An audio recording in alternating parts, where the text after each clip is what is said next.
Hi friends, hi students, I hope you all are doing good. जैसा कि आपको पता है, इस चैनल पे हम लोग NIS board class 10th English के सारे चैप्टर्स को एक्सप्लेनेशन को लेके चल रहे हैं और क्वेश्चन आंसर्स को भी लेके चल रहे हैं।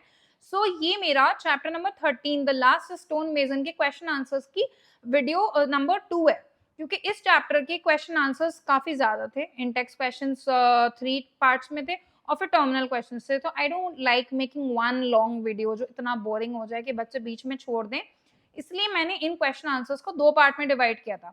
वीडियो 1 अगर आप देख चुके हो तो उसमें इंटेक्स क्वेश्चन 13.1 और 13.2 मैं आप लोगों के लिए ऑलरेडी कवर कर चुकी हूँ। एंड ये वीडियो नंबर 2 है जिसमें इंटेक्स क्वेश्चन 13.3 और टर्मिनल क्वेश्चन को अब हम कवर करेंगे। और अगर आपने वो वीडियो नहीं देखा, आप डायरेक्टली यहाँ आए हो, तो देखो लाइन वाइज लेके चलोगे तो ज्यादा जल्दी आपको सब कुछ समझ में आएगा एंड रट्टा लगाने की जरूरत ही नहीं पड़ेगी। तो अगर आपने वो वीडियो नहीं देखा है जिसमें इंटेक्स क्वेश्चंस 13.1 और 13.2 मैंने एक्सप्लेन किए, तो प्लीज इसे छोड़ो, डिस्क्रिप्शन बॉक्स से लिंक उठाओ उस वीडियो का। इंटेक्स क्वेश्चन 13.1 और 2 पहले देखो, फिर 13.3 और टर्मिनल क्वेश्चन इस वीडियो में देखो, एंड आपका चैप्टर बिल्कुल पक्का हो जाएगा और एग्जाम में 4 से 5 नंबर का कंटेंट आपका आराम से अपने बेड पे लेटे लेटे ऐसे ही ऑडियो लगा के ईयरफोन से सुन के पक्का हो जाएगा, बिना रटे, बिना इतनी खास कोई मेहनत करे। ठीक है, फिलहाल मैं एडवाइस नहीं करूंगी कि लेट के पढ़ना है। ओके, ध्यान से थोड़ा बैठ के पढ़ो। मैं भी तो बैठ के पढ़ा रही हूँ ना इतनी देर, तो आप भी बैठ के अच्छे से मेहनत करके पढ़ो एंड बिल्कुल चिल होके पढ़ो। ये इंग्लिश है, ये एक भाषा है, it's nothing more than that. It's a global language, it's an important language, it's a lovely language, I love it.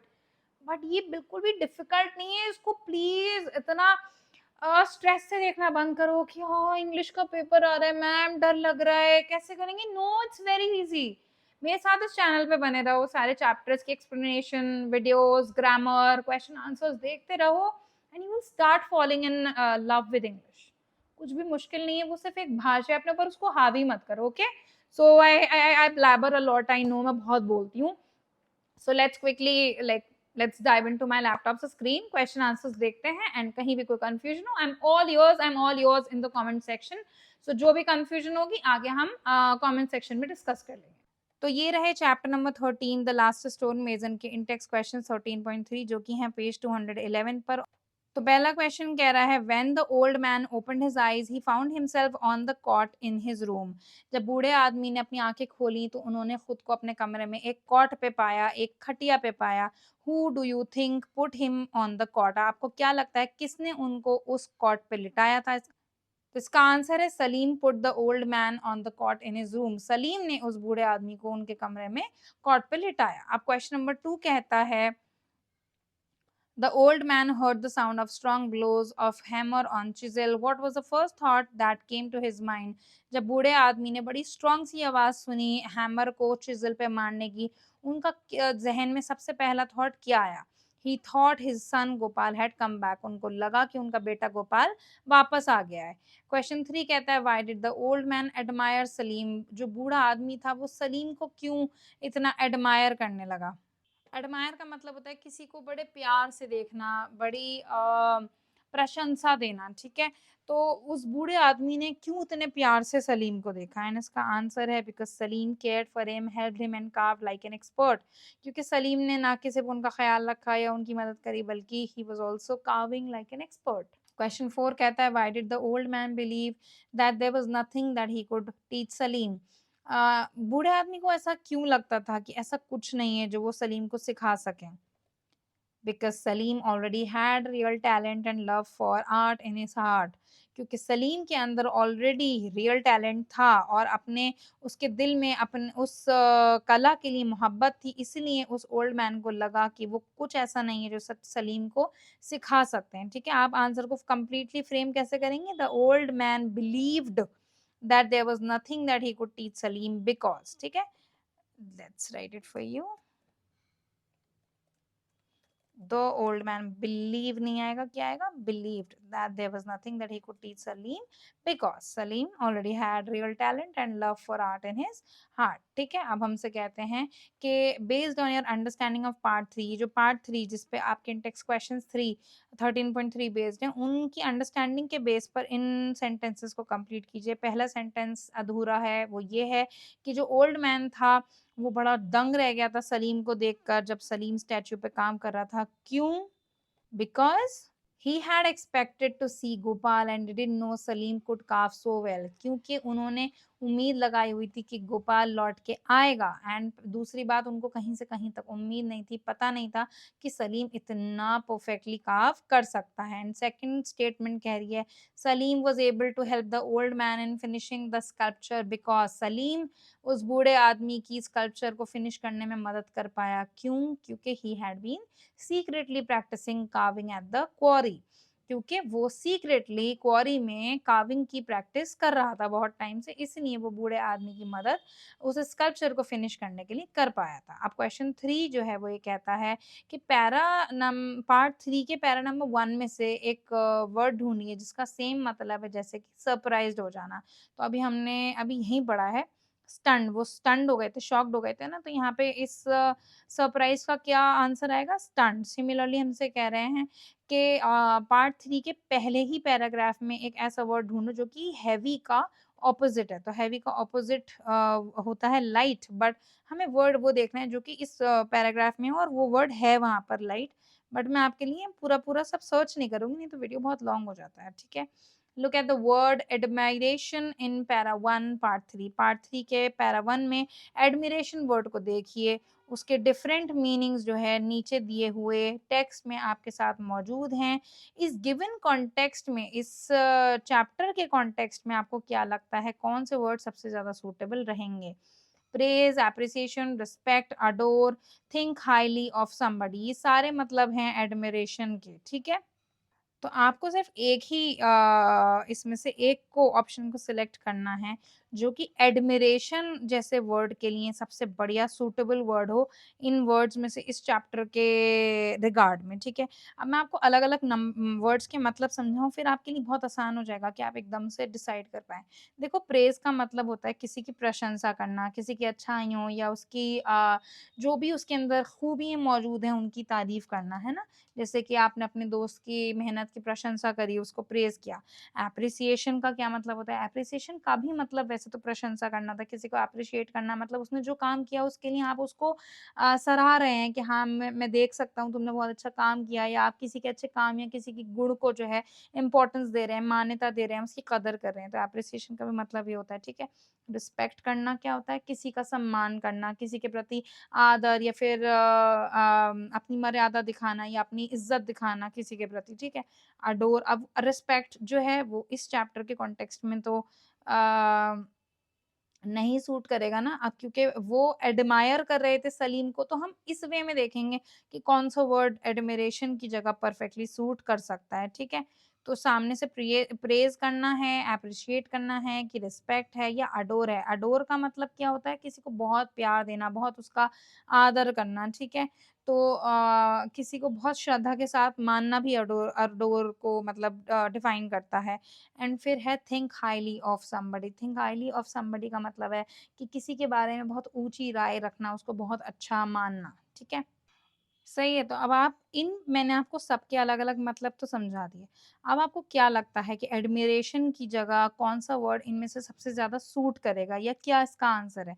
देखो, हमने पार्ट 3 में ये चीज़ मतलब जो ये सेक्शन इस स्टोरी का था उसमें हमने ये समझा था कि जब वो बूढ़े आदमी ने सलीम को उस स्टैच्यू को ब्यूटीफुली कार्व करते हुए देखा, वो शॉक्ड हो गए पहले तो, लेकिन उसके बाद उन्होंने काफ़ी उसके लिए बहुत ही उनके मन में एडमिरेशन आई। इसका मतलब है कि वो रिस्पेक्ट करने लग जाते हैं सलीम का रियल टैलेंट को रियलाइज़ करते हैं। वो बड़ा उ एज़ एन आर्टिस्ट उसको बहुत ऊँचा समझने लगते हैं। तो इस कॉन्टेक्स्ट में एडमिरेशन का मतलब सिर्फ़ किसी को लाइक करना नहीं है या फिर सिर्फ़ किसी की सराहना करना नहीं है, जबकि प्रेज़ और एप्रिसिएशन का मतलब किसी की सराहना करना होता है। तो इस कॉन्टेक्स्ट में सबसे करेक्ट आंसर है थिंक हाईली ऑफ समबडी, जो कि एडमिरेशन के लिए परफेक्टली यूज किया जा सकता है। क्योंकि देखो, मास्टर जी प्रेज तो करते थे, मास्टर जी ने दिल में प्रेज किया, अच्छे अल्फाजों से मतलब सलीम की तारीफ की, क्योंकि प्रेज का मतलब होता है कि किसी को अच्छे वर्ड्स बोलना, अप्रिशिएट का मतलब होता है कि किसी के लिए थैंकफुल हो जाना, रिस्पेक्ट उसकी इज्जत करना, ये सब वर्ड्स क्लोज हैं। अडोर करना मतलब किसी को बहुत ही दिल से प्यार करना। But think highly of somebody का मतलब उसमें सब कुछ आ जाता है कि किसी को प्रॉपरली मतलब बहुत हाईली ट्रूली रिस्पेक्ट भी करना, वैल्यू भी करना उसकी क्वालिटीज़ को, उसकी स्किल्स को भी एप्रिशिएट करना, उसको प्रेज़ भी करना। तो ये सारे के सारे जो क्वालिटीज़ हैं असल में थिंक हाईली ऑफ समबडी के अंदर अच्छे से आ जाते हैं। इसीलिए यहाँ पे एडमिरेशन की जगह अगर सबसे सूटेबल वर्ड हमें पांचों में से कोई चुनना हो तो वो क्या होगा, थिंक हाईली ऑफ somebody, है ना। तो ये आ गया थिंक हाईली ऑफ somebody। अब क्वेश्चन नंबर 4 जो कि इंटेक्स क्वेश्चन 13.3 का लास्ट क्वेश्चन है, वो कहता है if you are in Salim's place what would you do to improve the relationship between the old stone mason and his son. अगर तुम सलीम की जगह होते तुम क्या करते उस बूढ़े आदमी और उसके बेटे के रिश्ते को इम्प्रूव करने के लिए, एंड अपने आप को 50 से 60 वर्ड्स में एक्सप्रेस करो। मैंने लिखा है I would talk to Gopal and tell him how much his father loves him and how hard he works. मैं गोपाल को जाके बताती कि भाई उसके फादर उससे कितना प्यार करते हैं एंड कितने मेहनती हैं, कितनी मेहनत करते हैं। मैं सलीम को ये भी एक्सप्लेन करती कि आर्ट कला कितनी इंपॉर्टेंट है और खाली पैसा इंपॉर्टेंट नहीं है। And I would try to bring them together. मैं कोशिश करती कि मैं उन दोनों को एक दूसरे के पास वापस लेके आ सकूं, एज अ फैमिली उनको जोड़ सकूं, ताकि वो दोनों एक दूसरे के साथ स्टैच्यू को फिनिश कर सकें और एक दूसरे के साथ शांति बना लें एंड उनका रिश्ता फिर से इम्प्रूव हो जाए। So this is a sample answer that I have written for you. And अगर आपके माइंड में इससे भी अच्छा कोई आंसर है तो आप वो खुद लिख लीजिए, या फिर आपको मेरी हेल्प चाहिए अगर उस आंसर को फ्रेम करने के लिए, सो आप आराम से मुझे कमेंट सेक्शन में अपना आंसर हिंदी में बताइए and then I will help you write that answer in proper English. Okay, now comes the last section of this chapter जो कि है टर्मिनल क्वेश्चंस, और टर्मिनल क्वेश्चंस काफी नीचे हैं, ये आ गए पेज नंबर 218 पे। पहले आपको ट्रू फॉल्स लिखना है। Read the following statement and write true false और not sure against each one. इन सब के आगे ये 7 स्टेटमेंट्स आपको नीचे दे रखी हैं, तो या तो ट्रू लिखिए या फॉल्स लिखिए या नॉट श्योर लिखिए, ठीक है। पहला स्टेटमेंट कहता है the old man was committed to his work. बूढ़ा आदमी अपने काम को लेके बहुत कमिटेड था, तो ये आएगा ट्रू, हमने लिख दिया ट्रू। सेकंड स्टेटमेंट कहता है सलीम एक ऑर्फन बॉय था, इसका भी आंसर है ट्रू, यस सलीम एक ऑर्फन बॉय था। स्टेटमेंट 3 कहता है सलीम उस ओल्ड मैन के साथ उसके रूम में रहता था, इसका आंसर है फॉल्स, नहीं। स्टेटमेंट 4 कहता है Gopal was an ambitious boy and wanted to earn more. Gopal बहुत एम्बिशियस बॉय था और वो और ज्यादा कमाना चाहता था, ये है ट्रू। उसके बाद है the old man fainted because of गोपाल्स behaviour not only physical exhaustion. जो बूढ़ा आदमी था वो गोपाल के बिहेवियर की वजह से फेंट हो गया था, बेहोश हो गया था, ना कि सिर्फ और सिर्फ फिजिकली थकने की वजह से, इसका आंसर है फॉल्स, नहीं ऐसा नहीं हुआ था। बूढ़ा आदमी बहुत ज्यादा टाइम तक हार्ड वर्क करते रहा था, इसलिए वो फेंट हो गए थे, बेहोश हो गए थे। अब स्टेटमेंट 6 कह रहा है Gopal had requested Salim to look after his father during his absence. Gopal ने सलीम की रिक्वेस्ट करी थी कि जब मैं नहीं हूंगा तो मेरे फादर का ख्याल रखना, ऐसा कुछ नहीं है, तो फॉल्स आएगा। The old man train Salim in the art of calving. उस बूढ़े आदमी ने सलीम को ट्रेन किया था बहुत अच्छे से काविंग की कला सीखने के लिए, ये भी फॉल्स है। सलीम ने खुद उसको सीक्रेटली क्वारी में प्रैक्टिस करके सीखा था। ये इंपॉर्टेंट क्वेश्चन है कि सलीम ने कहाँ काविंग सीखी थी, उसने क्वेरी में सीखी थी, ठीक है। अब टर्मिनल क्वेश्चंस के लास्ट के 2 क्वेश्चंस बचे हैं। क्वेश्चन नंबर 2 कह रहा है कि write your impression of the old stone mason as an artist in about 100 words. इसको कैरेक्टर स्केच बोलते हैं, कि अपने अल्फाजों में 100 वर्ड्स में उस ओल्ड स्टोन मेसन का आपके बारे में, आपके मन में क्या इंप्रेशन है, क्या ख्याल है, उसको मेंशन कीजिए कि आप क्या सोचते हैं उस ओल्ड स्टोन मेसन के बारे में, अपना इंप्रेशन लिखिए। तो ये मैंने आपके लिए लिखा है the old stone mason was a true artist at heart. वो बूढ़े जो स्टोन के कार्य करते वो दिल से बहुत ही बड़े, बहुत ही सच्चे एक आर्टिस्ट थे। He loved his work deeply and treated it as a form of worship to god. वो अपने काम से बेहद प्यार करते थे और अपने काम को एक as a form of worship to god देखते थे, गॉड की इबादत का एक तरीका समझते थे। Money was never important to him. पैसा कभी भी उनके लिए इम्पोर्टेंट नहीं था। He only wanted to create beautiful statues with full devotion. वो सिर्फ पूरी श्रद्धा के साथ ब्यूटिफुल स्टैच्यूज जो है वो बनाना चाहते थे। Even when he was old weak and tired, even जब वो बहुत बूढ़े हो गए थे, थक कमजोर हो गए थे और थक गए थे, he kept working day and night to finish his last statue. वो फिर भी दिनों रात काम करते रहे ताकि वो अपने लास्ट स्टैचू को फिनिश कर सकें। He was committed, patient and hard working. वो बड़े अपने काम को लेके कमिटेड थे, बड़े सब्र वाले थे और बड़े मेहनती थे। He believed in carrying forward his family's traditional art and wanted his son to do the same. वो अपनी फैमिली के ट्रेडिशनल कला को आगे जारी रखने में यकीन रखते थे एंड वो यही चाहते थे कि उनका बेटा भी यही करे। His life shows that real artists value love, dedication and passion more than wealth। और उनकी ज़िंदगी हमें दिखाती है कि असली आर्टिस्ट, असली कलाकार वो होता है जो अपने काम के पैशन को, जज्बे को, उसके प्रति प्यार और डेडिकेशन को ज़्यादा वैल्यू करता है पैसे के मुकाबले। लास्ट क्वेश्चन कहता है imagine you are the old stonemason. Imagine कीजिए आप वो बूढ़े स्टोन के कारीगर हैं। You are stunned to see Salim working on the statue. आप बिल्कुल दंग रह गए हैं सलीम को स्टैचू पे काम करता देख के। The site makes you compare Salim with your son Gopal. और ये जो नज़ारा है इसको देख के आप अपने बेटे गोपाल से सलीम को कंपेयर कर बैठते हैं। अपने थॉट्स को एक्सप्रेस कीजिए कि सलीम कैसे गोपाल से डिफरेंट है और 100 वर्ड्स में अपने आंसर को लिखिए। ठीक है, तो आंसर आएगा I can not believe my eyes. मैं अपनी आईज पे, मैं अपनी आंखों पे विश्वास नहीं कर सकता। Salim my servant boy is carving the statue so beautifully while my own son Gopal left me for money. Salim जो कि मेरा नौकर है वो तो स्टैचू को इतने ब्यूटीफुली कार्व कर रहा है, जबकि मेरा खुद का बेटा जो है वो मुझे पैसे के लिए छोड़ के जा चुका है। Gopal never had the patience और love for this art. Gopal के अंदर तो कभी भी इस कला के लिए कोई मोहब्बत या दिल में उसके सब्र, कोई पेशेंस था ही नहीं। He only wanted quick success and never understood the soul of this work. उसको हमेशा क्विक सक्सेस चाहिए थी, जल्दी मिल जाने वाली कामयाबी चाहिए थी, और वो कभी भी इस काम की आत्मा को समझ ही नहीं पाया, इस काम को गहराई से समझ ही नहीं पाया। लेकिन सलीम एक अनाथ बच्चा, उसने सीक्रेटली 2 साल में इस कला को सीख लिया जस्ट टू हेल्प मी, सिर्फ और सिर्फ मेरी मदद करने के लिए। He works with care, respect and dedication. वो तो बड़ी ध्यान से, बड़ी इज्जत के साथ, बड़ी डेडिकेशन के साथ काम करता है। Gopal had no spirit of an artist. मेरे खुद के बेटे गोपाल में तो एक कलाकार की कोई आत्मा, कोई भावना थी ही नहीं। But Salim has the true heart of one. लेकिन सलीम के अंदर तो एक असली कलाकार वाला दिल है।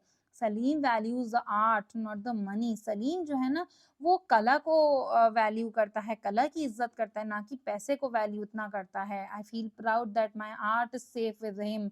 मैं बड़ा फ़ख्र महसूस करता हूँ कि मेरी कला जो है वो सलीम के हाथों में बिल्कुल सेफ़ है। मतलब कि अभी भी मैं लास्ट स्टोन मेज़न नहीं हूँ, मेरी कला आगे बढ़ती रहेगी सलीम जैसे डेडिकेटेड इंसान के साथ। ठीक है? तो इसी के साथ हमारे सारे के सारे जो क्वेश्चन आंसर्स हैं वो इस वीडियो में कंप्लीट हो गए हैं।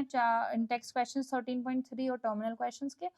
तो ये थे हमारे द लास्ट स्टोन मेजन के इंटेक्स क्वेश्चंस 13.3 और टर्मिनल क्वेश्चंस। जैसा कि मैंने इस वीडियो की स्टार्टिंग में भी आपको बताया था 13.1 और 13.2 के जो इंटेक्स क्वेश्चंस थे वो इससे पहले वाले वीडियो में मैं ऑलरेडी डिस्कस कर चुकी हूँ। सो ये द लास्ट स्टोन मेजन सीरीज की आखिर और चौथी वीडियो थी। 2 वीडियोस एक्सप्लेनर वीडियोस थी जिसमें चैप्टर समझाया था। एक वीडियो में शुरू के 2 पार्ट्स के क्वेश्चन समझाए थे, और ये लास्ट वीडियो जिसमें टर्मिनल और 13.3 इंडेक्स क्वेश्चंस मैंने आपको एक्सप्लेन किए हैं। यहाँ तक आई थिंक ये चैप्टर हर वे में, चैप्टर से, क्वेश्चन से, एक्सप्लेनेशन से आपको समझ में आ गया होगा। एंड कोई भी अगर कंफ्यूजन हो सो कमेंट्स कीजिए नीचे, मुझे बताइए कि आपको कौन सा क्वेश्चन समझ में नहीं आया या कहाँ आपको कोई कंफ्यूजन है। आई am all yours. Okay, and all the very best for your exam. कोई भी कंफ्यूजन अगर इससे भी छोड़ के किसी और चैप्टर में या ग्रामर और राइटिंग सेक्शन में है तो मेरे साथ डिस्कस करें। वीडियो अच्छी लगी हो तो इसे लाइक करें, अपने क्लासमेट्स और फ्रेंड्स के साथ शेयर करें, एंड खुसूसन मतलब कि पक्का इस चैनल को सब्सक्राइब करें। And keep growing, keep learning. All the very best for your exams and thank you so much for watching. Bye.